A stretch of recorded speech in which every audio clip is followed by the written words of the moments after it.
Hello guys, mobile repairing M K भी take channel में स्वागत है। सो गाइड्स, आज मैं बताने वाला हूँ realme 2 के बारे में,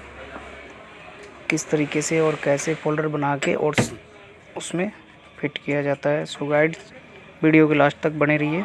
स्टेप बाय स्टेप मैं इस वीडियो में आपको बताने वाला हूँ किस तरीके से क्या प्रोसेसिंग है। सो गाइड्स,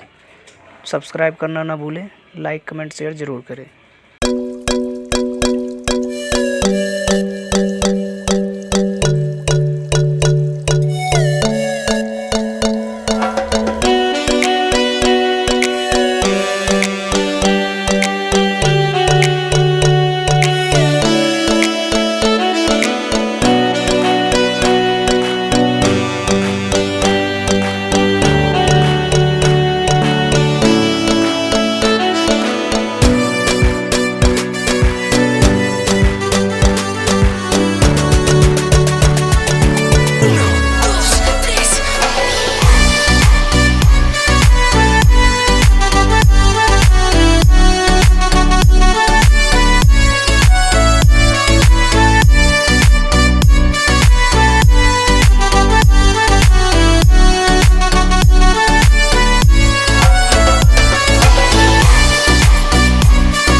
गम ही नहीं लगी हुई। आओ वो भी आंटी थी कहता ये रंगी ना पाओ ये बाहर आ रहा वो सोची हमने कहती हो ग्लू लग गया ही नहीं थी तो बाहर ही आ रही है और अंकल आया कहता हाथ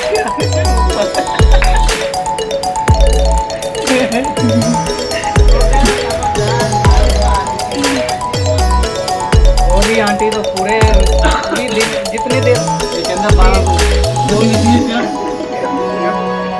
चार बज के 12 अरे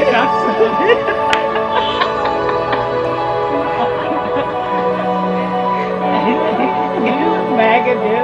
तो कल आए कहती से 12:30 रही है मैं कहता कहते मैं जो मगर पे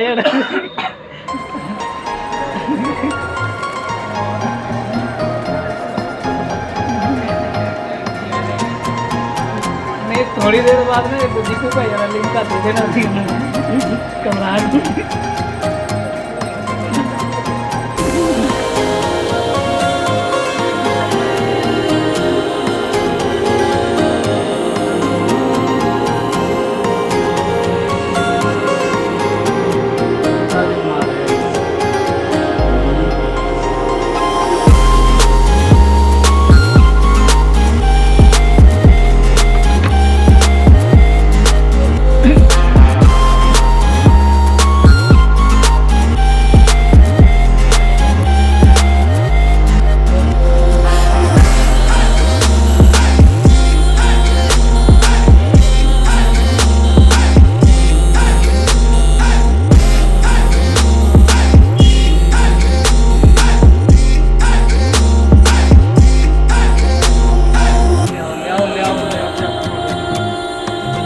पहला चलान लेके आओ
खोले नाटे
की नाम है तेरा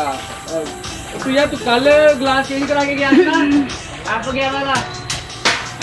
कल चेंज करा ना ग्लास तो मैं तेरे को जब तो जवाब देना कल जरा तू भेजा ऊपर तू भी कल तू ले गया ना फिर की वो गिलास चाहिए ਆਪਾਂ ਨੂੰ वापस काट ली जो टूट गया आएगा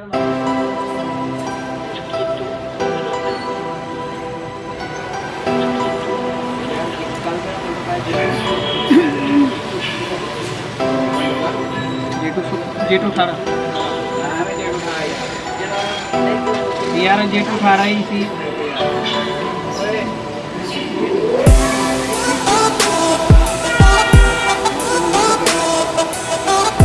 गल एक ही है काम इधर में फड़ लो चाहे रेट एक ही है दोनों का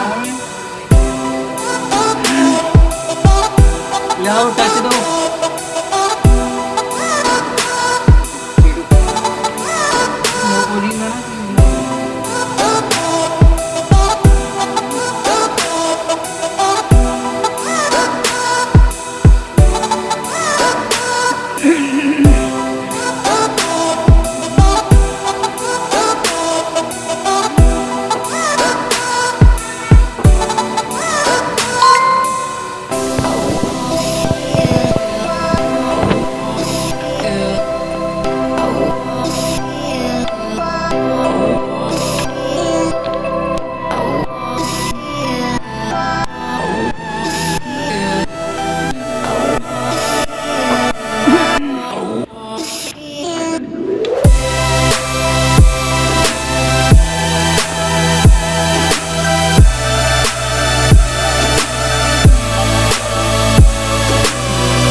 A1 के